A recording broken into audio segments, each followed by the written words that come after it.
I know, I'm 7 minutes early. Yeah, that's right. This is a live stream. I am Nirvana Sparkle. This is that show called CodeKayfabe. Now, I haven't done a live stream ever.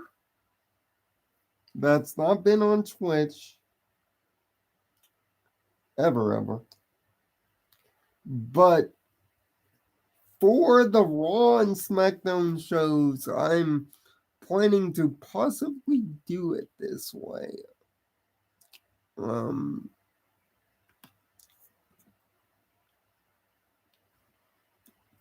so all you need to know is it's the results show, right? So what happened on SmackDown? Well, tag team matches, Royal Rumble set up. That's what happened on SmackDown tonight. A lot of Madcap Moss and the New Day, oddly. Big E and Kofi Kingston getting back together. The happy folks in the New Day are going to wrestle next week. Now, of course, the big concern is brand split. What brand split? But they explain it by saying it's WrestleMania season, so brand split really doesn't matter, which I agree with that. If there's any time of the year that you don't brand split, it's most certainly here. It's WrestleMania. It's 3 months. I wish it were more permanent.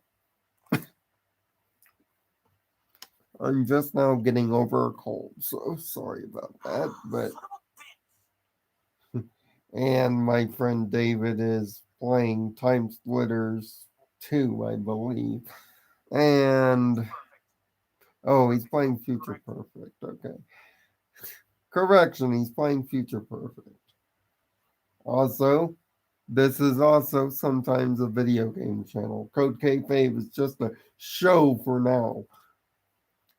But in the meantime, Kofi Kingston gets a clean victory over Madcap Moss. But amazingly, I found out that since the Happy Corbin gimmick began, Happy Corbin has not been pinned in a singles match. That's about 6 months that he hasn't been pinned nearly at all. That's kind of shocking. Now, Aaliyah beat Natalia again because Natalia loses to everybody, this time by her own forced DQ, not the fruit roll up. I wish I had a fruit roll up standing right next to me, just in case we were going to talk fruit roll ups. Now I want to buy fruit roll ups. Sorry, BC, you infested that germ onto me, even though I don't like you and I don't like your kind. But you infested that germ onto me, so unfortunately, unfortunately, it's spread like a disease. Which I might have had one this week too. So sorry if I'm coughing and not doing too well. It's because my body is in the last stages of viral recovery because I decided to go outside, touch some grass, and stop being an ass and go to Buffalo Wild Wings. Shout out to Little V there.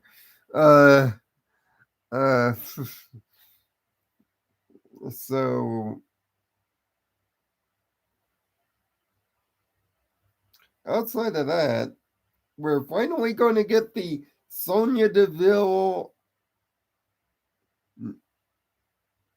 Sonya Deville, Naomi, racism classic. Sorry, I have to break kayfabe here, because we all know the real reason why Sonya Deville hates Naomi. We just can't say it in a PC world. It starts with an R and ends with an M, and because the WWE wants to be word that starts with an S, ends with an E, that is two separate words that you can't really say on the internet.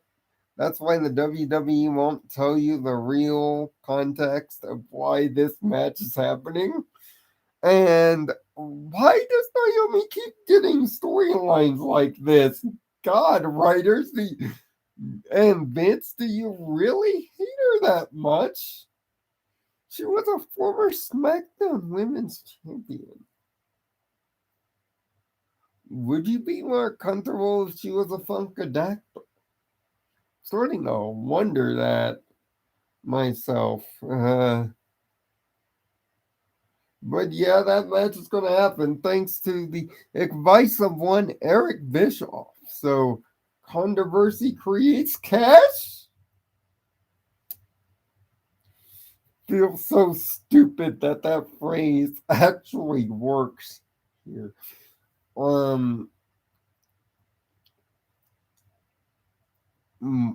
Johnny Knoxville gave Sami Zayn a taser. An actual taser. There is nothing that the greatest jobber in the world, Sami Zayn, will not do for your entertainment. He took a taser for you. He just resigned and he took a taser for you. Can we get this guy a world championship match? Can that be feasible? The guy took a taser for you and is probably going to be eliminated by Johnny Knoxville. Johnny Knoxville. The guy that I couldn't watch his TV show even when it was going on. Because even though I grew up in Kentucky, I wasn't that much of a downright southern redneck to enjoy the finer things of Jackass. I was far too sophisticated for that.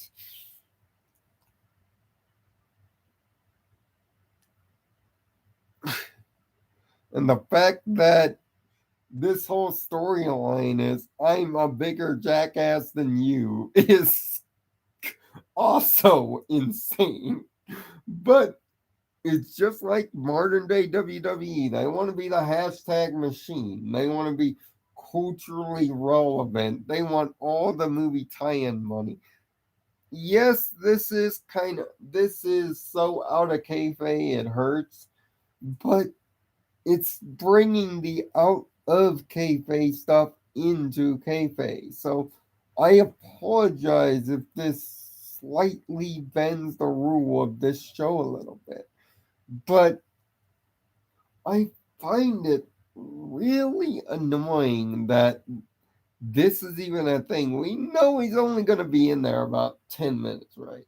He's going to get his elimination against Zayn, or Zayn's going to eliminate him, and then the opposite is going to be immediately tossed over the top, and it's going to be over and done. We all know this is what's going to happen, right?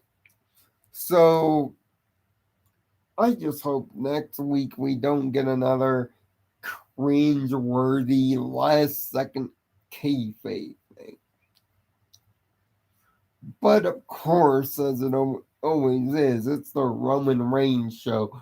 Roman cutting another brutal promo on Seth freaking, although I want to say fucking, because that's the proper term. It's Seth fucking Rollins, not freaking WWE. You think teenagers are not smart enough to know that you're self-censoring, right? But I guess you can't trademark a curse word, so I guess I'll go with it. The man of 1,000 suits came out here trying to praise Roman again or trying to set him up with even more old, outdated Shield references. But hey, it's Seth's gimmick. Just live off of things that I used to do and stop being myself for 5 seconds when not even my wife can pull off my look better than me. So there's that.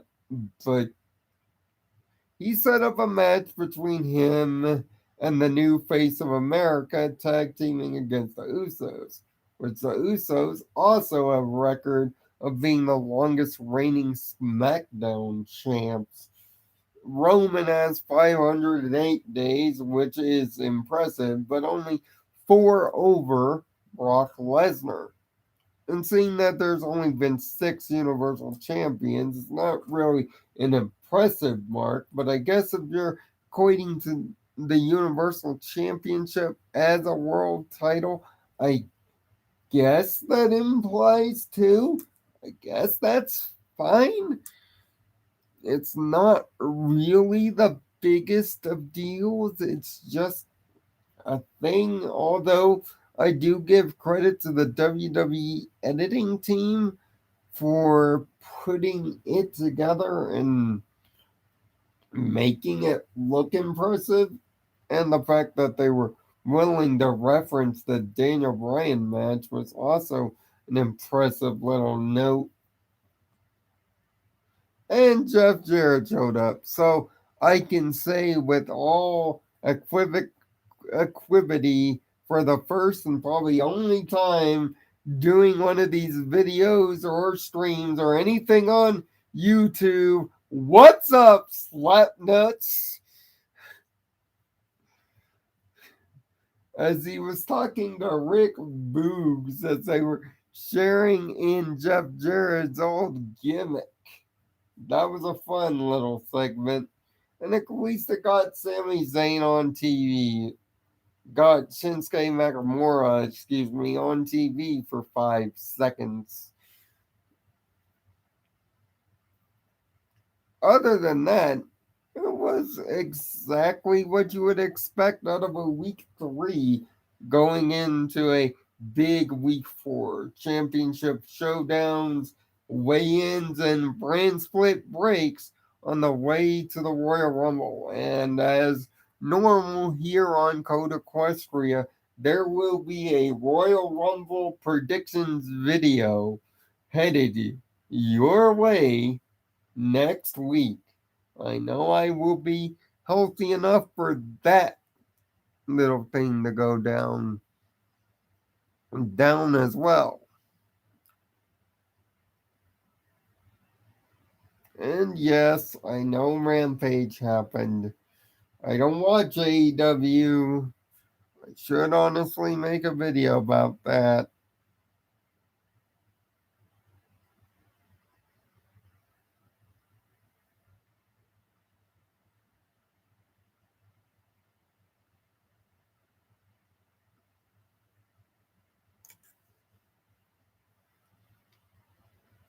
I haven't really done it.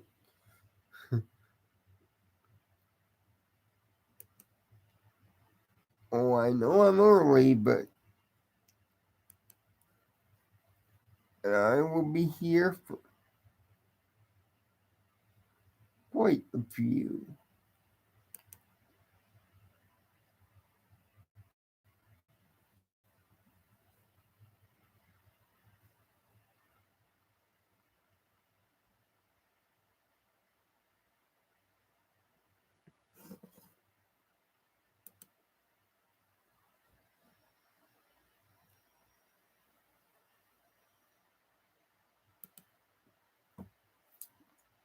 Just had to send out the old share tweet there.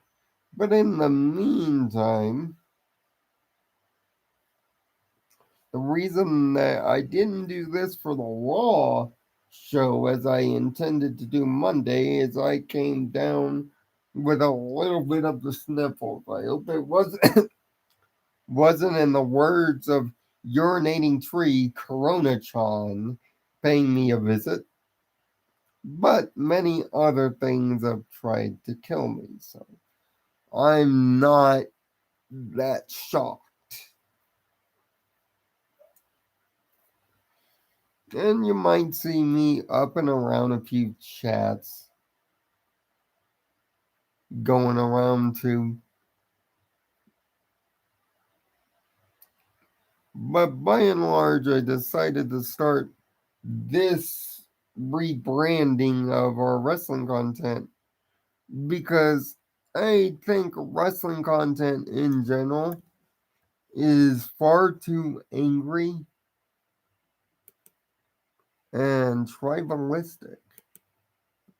And I just wanted to get back to talking about the fantasy of wrestling with people, I hope.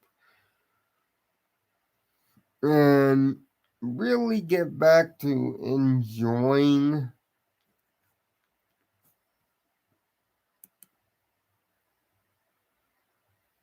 talking about it. I find it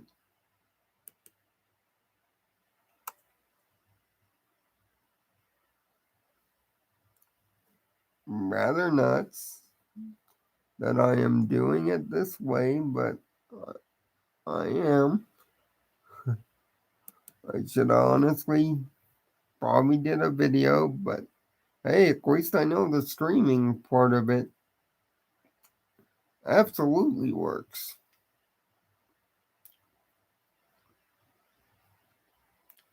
So the next time I will do a stream is probably Monday night, real short like this one, and then I'll have the Royal Rumble prediction show. Hope the normal people catch this on the back end.